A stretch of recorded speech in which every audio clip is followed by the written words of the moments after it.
My name is Richard Stolberg. My name is Candy. My name is Lisa George. My name is Warren Shako. I'm from Norway, Norwegian. I'm Sri Lankan Tamil. Well, I'm Canadian, but my background is Aboriginal and French. I'm Canadian. My parents were born in Germany. My name is David Van Tonder and I'm a South African.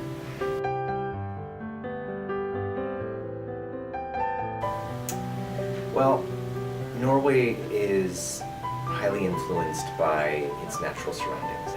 For Norwegians, being healthy and being active and being out in nature and having opportunities to be out in nature is a really big part of their definition of success.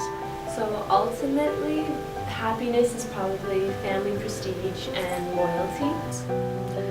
I think within my community where I come from, I actually come from a small town in Newfoundland, Corner Brook, and one of the things that is very important within our culture is Mother Earth and plants and animals and taking care of your family.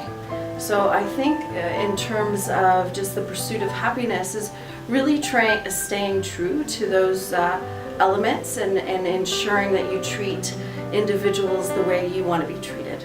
It depends on the culture that you're looking at. Traditional African cultures, happiness has different meaning.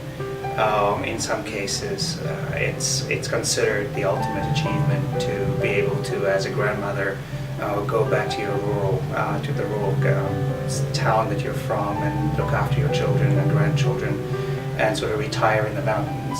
The stereotypes generally are that Germans are efficient. They do not get happy. They do not get emotional.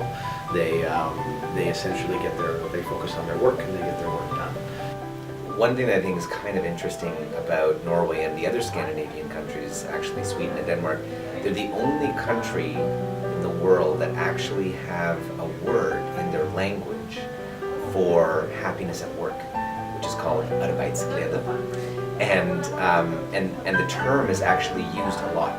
It's important for them to find happiness at work and meaning in work, and so a lot of focus and attention is actually put on that. So happiness in Norway is not just the personal side of happiness, it's actually also a big part of their working day. They're very focused on trying to achieve happiness. Over the years, it's drastically changed. I mean, from when my parents came here, it's a lot different than the way I've been raised and the way if and when I have kids, like how they'll be raised as well. So it could start off as one thing, but over the years and when you're with friends, when you're with family, people you work with, it changes throughout the time. So happiness could mean one thing one day, but it could mean something else another.